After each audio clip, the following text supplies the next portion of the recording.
Hai, kita ketemu lagi. Assalamualaikum warahmatullahi wabarakatuh. Kali ini kita membicarakan tentang faktor pencetus pada asma. Jadi, bagaimana asma itu bisa timbul gejala? Nah, biasanya gejala timbul kalau ada faktor pencetus. Jadi, apa faktor pencetus? Faktor pencetus adalah suatu bahan atau suatu keadaan menyebabkan seseorang timbul gejala asmanya. Apakah bahan-bahan tersebut? Banyak sekali, dan itu bersifat individual. Bisa yang paling sering adalah tungau debu rumah, yaitu debu yang kita biasa anggap debu rumah. Ya, jadi orang kalau terkena debu rumah, sekitar 98% akan timbul gejala-gejala asma. Kemudian apalagi banyak sekali, bisa saja faktor pencetus itu berupa makanan. Ini biasanya pada orang-orang yang food allergy atau dia timbul serangannya karena makanan. Biasanya lebih banyak pada anak-anak. Apa itu makanannya? Bisa coklat, bisa kacang-kacangan, bisa makanan mengandung protein seperti ikan laut, telur, kepiting, udang, dan lain. Bisa juga perubahan cuaca. Ya, jadi pada orang-orang tertentu, dia timbul serangan kalau cuacanya dingin sekali atau panas sekali. Dan bisa juga kelelahan. Orang sehabis bekerja, sehabis bergadang, sehabis mengerjakan sesuatu, atau sehabis olahraga, timbul serangan asmanya. Bisa juga orang karena infeksi saluran nafas, biasanya karena virus, flu ya. Orang-orang normal kalau kena flu biasanya berlangsung antara 3-5 hari. Pada orang asma bisa lebih lama, sampai seminggu, bahkan sampai 2 minggu kemudian timbul serangan asmanya.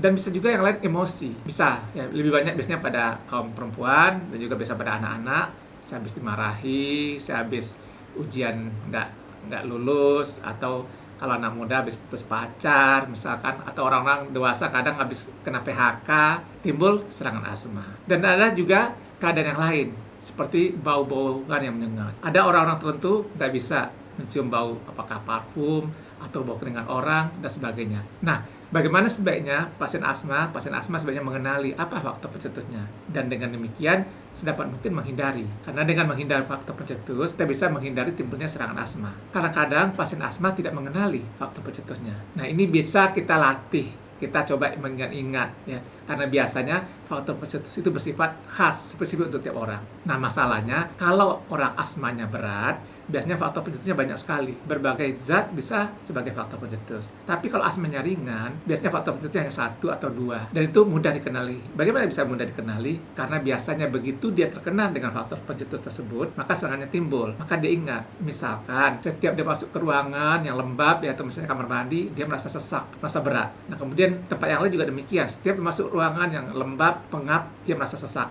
Nah, dengan demikian kita tahu sebenarnya faktor pencetusnya adalah udara yang lembab atau pengap. Begitu juga anak-anak, sehabis dia berlari-larian, sehabis dia main-main, kemudian dia terengah-engah dan batu-batu, kemudian sesak nafas. Nah, kemungkinan faktor pencetusnya adalah latihan fisik atau kelelahan yang berlebihan. Begitu juga dengan makanan ya. Anak-anak misalnya setiap habis makan coklat misalnya, atau habis makan sesuatu, timbul serangan asmanya. Nah, dengan demikian kita bisa menghindari atau mencoba mengurangi pajanan terhadap zat-zat tersebut. Jadi demikian faktor pencetus. Sekarang ada pertanyaan, apakah perlu kita melakukan pemeriksaan yang kita kenal sebagai uji kulit, yang dites bisa sampai 10, bahkan sampai 30 zat-zat di kulit kita. Nah, sebenarnya itu untuk menentukan faktor pencetus tidak bermanfaat. Kenapa bisa demikian? Orang-orang yang kita uji dengan kulit, dengan bahan-bahan tadi, misalkan dia positif, ya kan yang diuji banyak sekali. Mulai dari topi, coklat, kapuk, kecoa misalnya, kemudian juga beberapa makanan, udang, kepiting, telur ya. Banyak orang positif bila diuji di kulit. Tapi begitu dia mengonsumsi zat tersebut, tidak timbul serangan asmanya. Kenapa kok bisa demikian?